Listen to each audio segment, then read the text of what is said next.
Carolyn, now that we were lobbying today, can you please tell me what was your impression of the day? Well, let's see. Today we went for coffee with Senator Durbin and Senator Cook from Illinois, one Democrat and one Republican. Surprisingly, the most positive response we had was from Senator Cook, who said, yeah, I'm for the ERA. Republican. And he's a Republican, so for the Democrats out there who think that Republicans don't stand for women's rights, think again. Senator Durbin also said that he was for women's rights and commented on the pin that my mom was wearing.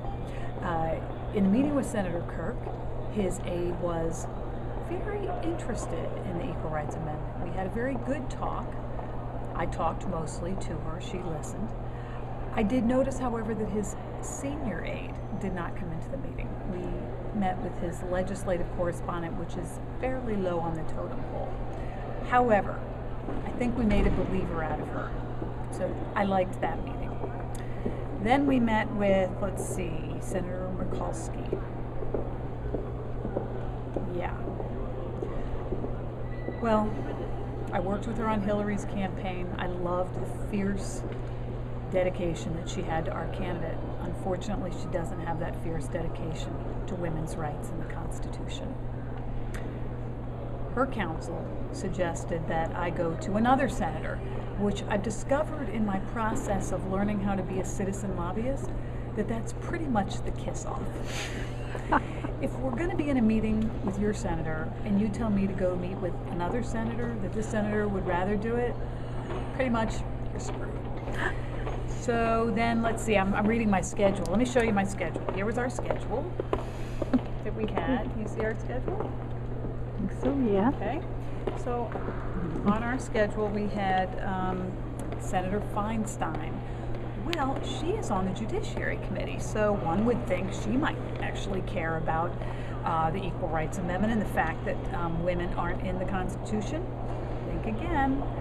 This was actually the second time, because if you strike out once, come back again and see if it maybe improves in 2 years. Well, it didn't.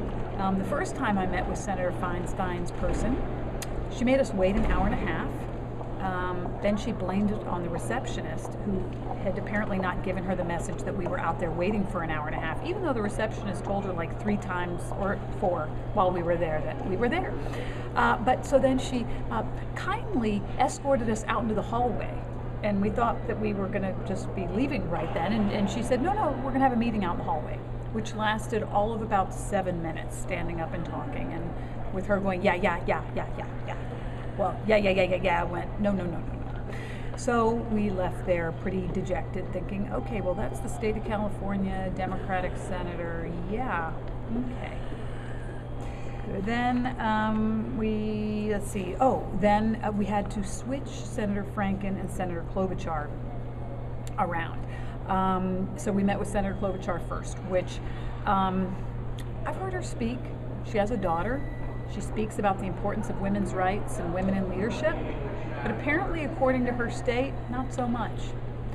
She couches issues in family issues, but when it comes right down to the head of the family, the head that's not paid equally to the other head, she doesn't seem to get that part of the family equation. Women are in the workforce and we need to be paid equally. And maybe rather than having to fight all these different issues, she could, being on the judiciary, introduce the Equal Rights Amendment. But not just a start-over plan, which is sort of a cop-out on Congress's part, but actually to remove the time limit that they imposed because they think they're God, and allowing citizens to go after the last 3 states needed to end sex discrimination, which is still legal in our country after 2 centuries. So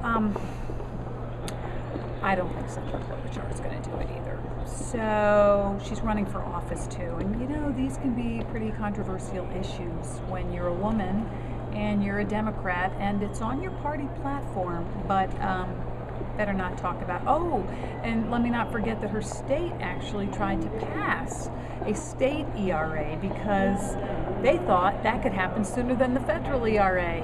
Think again.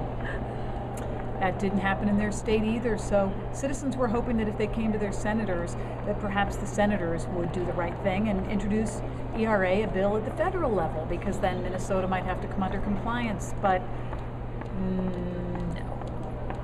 And then last but not least, Senator Franken. That man made me laugh, but let me tell you, today's meeting, he should have stayed in comedy. I didn't meet with Senator Franken, but I met with his chief counsel, and good guy, but basically he told me, I'm not with you on your strategy, Carolyn. United for Equality, removing the time limit to go after 3 states. You know, if there's all this excitement that you have and excitement in the states to introduce the ERA, why not start all over again for 38 states? Can you tell me why we would want to start all over for 38 states? Is that him? No, thought that might have been him. Anyways, I thought about tripping him, but good thing I didn't. So, you know, excuse me, no, we don't want to start over for 38 states again. I am a woman, I pay taxes when I'm employed, and I want my rights equal to any man, and I want my Congress to stop playing God, and stop playing God to all of us, because you're not, and I want to be in the club. So Senator Franken's staffer said, you know, he's Judiciary Subcommittee, so he's actually on the committee that will hear the bills for the Equal Rights Amendment. He is one of the members that is entrusted with his duties, are the responsibility of the Constitution and how to define that. And apparently, although it's a living document, it's dead. It died a long time ago, and it is rotting. But we're not going to be able to get in the Constitution still. On a minor technicality that if Senator Franken were to introduce this bill into the Senate, that perhaps the opposition, which must be a clear majority that thinks that women aren't human beings, not, is going to take them to the Supreme Court.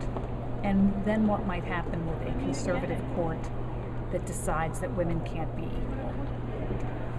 I was willing to take that chance because I figured by that time perhaps public opinion would see how wonderful it was to have citizens all being equal against the special interests in our company, the corporations that have taken over our government. But nah, I guess that 10 years delay for the Supreme Court case to finally make it up there, I thought it could work in our favor, but he wouldn't do it. So basically today's lobbying day, and we'll be back for more. Bye. Thank you, Carolyn.